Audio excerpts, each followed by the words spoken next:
Entre deux livres, j'ai le plaisir d'accueillir aujourd'hui un duo assez extraordinaire. Donc Maryse Alonso, qui est auteur de livres jeunesse, et ensuite Joël Cimarron, qui lui est illustrateur.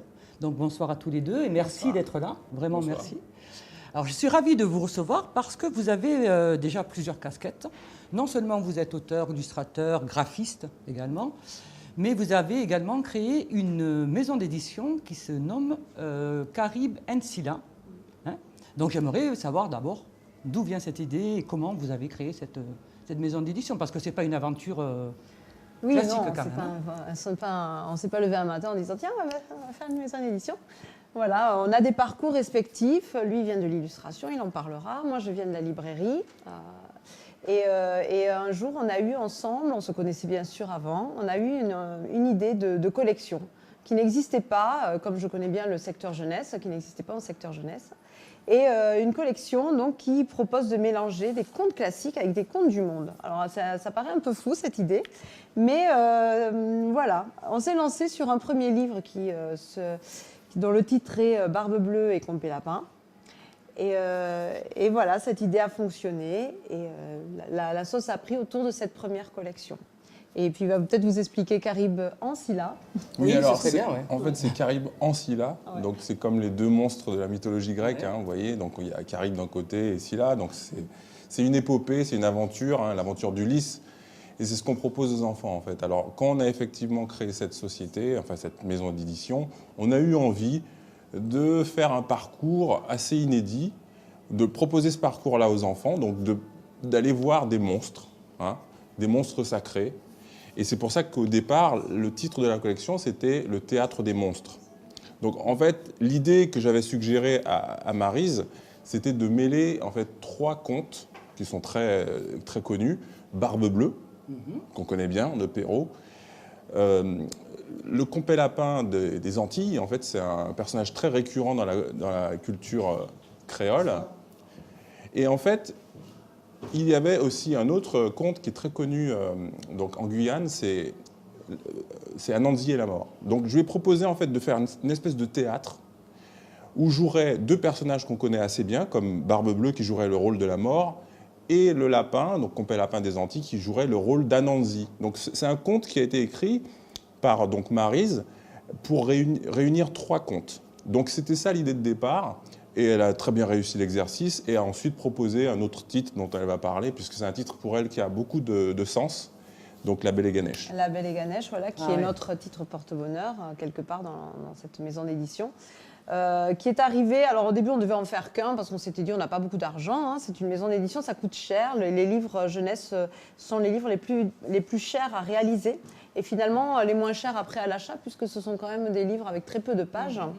Donc voilà, et La Belle et Ganesh est arrivé, il s'est immiscé, c'est le jumeau de Barbe Bleue et Compé-Lapin, un autre univers, l'Inde, un dieu indien. Alors on a fait un pari parce que c'est à la fois un héros de mythologie, mais également un dieu pour près d'1 milliard de personnes. Donc on s'est mis un peu la pression. On s'est dit, si on fait quelque chose d'irrespectueux, voilà, on a raté notre coup. C'est un risque complètement. Oui, donc après La Belle et Ganesh, qui était un vrai succès, on s'est dit plus de Dieu. Voilà. On ne fera pas Mahomet. Non, on ne fera pas Jésus, on ne fera pas ce genre-là. On s'est dit, ça a très bien fonctionné. La communauté indienne a adoré ce mélange de cultures, puisqu'on a en France une grande communauté indienne qui également se mélange, hein, comme nos livres, à la culture française. Donc pour eux, c'est un vrai plaisir de voir leur culture adaptée et rencontrer la culture française. D'accord. Voilà. Et l'assemblage, enfin, l'idée de marier justement Ganesh avec tel ou tel personnage, tel conte. Ah oui, c'est pas anodin. C'est le plus dur en fait dans notre collection. C'est vraiment pas anodin parce qu'il s'agit en fait de montrer que les personnages des contes et des légendes ont des archétypes récurrents dans toutes les cultures. Donc un personnage peut tout à fait prendre la place d'un autre. Quand je vous disais que par exemple Barbe Bleue prenait la place de la mort, c'est pas pour rien, oui, hein, oui, vous voyez. Et Anansi et le Compé-Lapin, aussi des Antilles, sont très proches. Ils sont tous les deux rusés, donc ils obéissent aux mêmes archétypes, aux mêmes, on va dire, caractères. Et effectivement, l'auteur doit prendre en compte cette réalité-là pour composer ce genre de binôme assez inédit, mais en même temps, c'est pas du patchwork, hein, on fait pas. Oui, tout à fait, c'est vraiment pertinent à chaque fois. Par exemple, vous pouvez voir aussi ce titre qui est très très parlant, hein, puisqu'on a Petit Pousset et le Minotaure, forcément, puisque le Petit Pousset va être perdu dans le labyrinthe cette fois. Hein, vous voyez, c'est pas dans la forêt, mais dans un labyrinthe. Et le rôle de l'ogre sera joué par le Minotaure. Qui est également un ogre. Voilà. Donc ça, c'est vraiment une histoire en miroir. Donc Thésée remplacé par Petit Pousset, l'ogre. Voilà. Ici, on a fait un autre clin d'œil dans celui-ci. C'est la cendre et le feu qui se rencontrent, puisque Cendrillon va non pas avoir une marraine magique, mais un oiseau magique qui vient de Russie.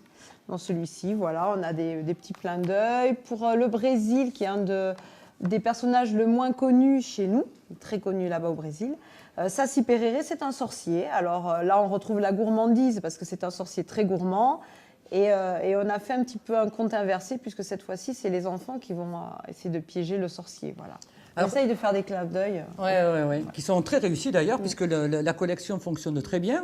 Vous en êtes à 11 ou 12 titres 12, Le 12e est en cours. 12e est en cours, oui, c'est ça. Voilà. Et ça fonctionne très bien. Moi, je connais pas mal de vos lecteurs et lectrices. Mais ce n'est pas la seule collection que vous avez établie. Vous en avez fait d'autres également. Trois autres. Voilà. Alors, là, par exemple, on va parler, si vous voulez bien, de celle-ci, que j'ai beaucoup aimée, que j'ai lue avec... alors, il y a beaucoup d'humour, énormément d'humour, beaucoup de jeux de mots. On rentre vraiment dans une atmosphère, dans un paysage, là, notamment sous l'eau. On est dans la mer. Et tout le vocabulaire est adapté. Enfin, je me suis régalée. C'est une plongée dans un monde futuriste, mais pas si futuriste que ça. Et on n'est pas loin, en fait. La planète a été recouverte par les eaux parce qu'évidemment, le climat, on a déréglé le climat, la pollution. Voilà, on a un petit peu tout détraqué. Et les humains vivent sur des bateaux. Et de là, beaucoup de choses vont en découler. Le froid est réservé qu'à ceux qui ont de l'argent. Donc, sur les bateaux des gens plus humbles, il n'y a pas de frigo. Et les glaces de l'Harmonie, le premier tome, en fait, raconte l'aventure de Harmonie, qui va essayer de trouver des glaces pour son petit frère, qui s'est fait opérer des amygdales. Voilà, et de là va découler toute une grande aventure gustative. C'est ça qui est assez original avec Fabienne Gambrel, c'est qu'elle a arrivé à mélanger l'aventure, un livre de cuisine et la piraterie. Enfin, on dirait que quand on dit tout ça, ça ne peut pas tenir ensemble, mais elle arrive avec brio à le mêler et à vous emmener. Et donc là, on est pour l'instant, vous avez deux tomes pour l'instant. Dans les contes. Voilà. Avec le chocolat. Et ensuite Alors ensuite, c'est une collection qui va se poursuivre avec d'autres auteurs. Alors nous, on est assez fidèles à nos auteurs. Donc Fabienne Gambrel a écrit notamment Petit Pousset, le Minotaure et Hansel et Gretel et Saci Pererê. Donc c'est des auteurs qu'on connaît, qui travaillent avec nous en toute confiance. Donc ils arrivent à nous laisser des bébés comme celui-ci qui est vraiment pour elle quelque chose qui lui tient à cœur. Avec Monique Alouge aussi, qui nous a proposé une collection de romans, plus de l'aventure un peu médiévale fantastique. Mais voilà, c'est des auteurs dont on apprécie la plume et on a envie de les voir s'épanouir dans d'autres collections. Voilà. Et très très belles illustrations aussi, hein, parce que là, vraiment, à chaque fois, c'est un régal, ces illustrations. Et alors, comment ça se passe? Vous avez un auteur qui se présente et c'est vous qui trouvez un illustrateur? Ou comment ça se passe? Ou comment inversement. vous mariez Ou inversement, des fois aussi. Oui, c'est vrai, ça peut arriver. En fait, l'idée, c'est toujours avoir une collection qui est centrée sur un illustrateur. Oui. Parce que, moi qui suis graphiste, j'ai eu quand même cette petite intuition. Il fallait des collections qui aient un univers assez cohérent et reconnaissable. Donc c'est vrai que déjà, au niveau de la maquette, il a fallu trouver quand même une manière de mettre en avant l'illustrateur. Donc il y a très peu de texte et quand même une illustration pleine page, comme un tableau en fait. Donc déjà ça marquait un petit peu le style de la collection. Donc on reconnaît facilement la collection des contes mélangés à ça, avec un décor assez dépouillé et des personnages très puissants mis en avant, puisque c'est quand même des légendes, des mythologies, donc il fallait vraiment magnifier ces personnages. Autrement, c'est vrai qu'après, avec Patatras, donc là, j'ai pas le deuxième titre, voire le troisième, puisqu'on en a fait aussi 3 dans cette collection, c'est à peu près la même idée, mais cette fois-ci, donc moi, je suis l'illustrateur des contes mélangés, et ici, c'est Florian Le Priol, qui propose à chaque fois son univers graphique à travers cette collection. Donc vraiment l'idée c'est ça. On a par exemple une idée de texte, mais de collection. Hein. Oui, c'est oui, toujours oui, oui. une collection. Ça part sur une collection à chaque toujours une fois. collection parce que, vous savez, on est une petite structure et pour pouvoir fidéliser notre clientèle, on est un peu obligé de faire des collections. Si on fait que des one-shots, c'est un peu plus compliqué de fidéliser, vous voyez. Alors là, on a effectivement pas mal de collections qui gravitent comme ça autour d'illustrateurs. Et effectivement, comme disait Maryse, des fois, on peut avoir un illustrateur en vue, ce qui était le cas pour Florian, par exemple. On l'avait déjà mis de côté. Voilà, lui, en fait, Florian, il adorait mon travail.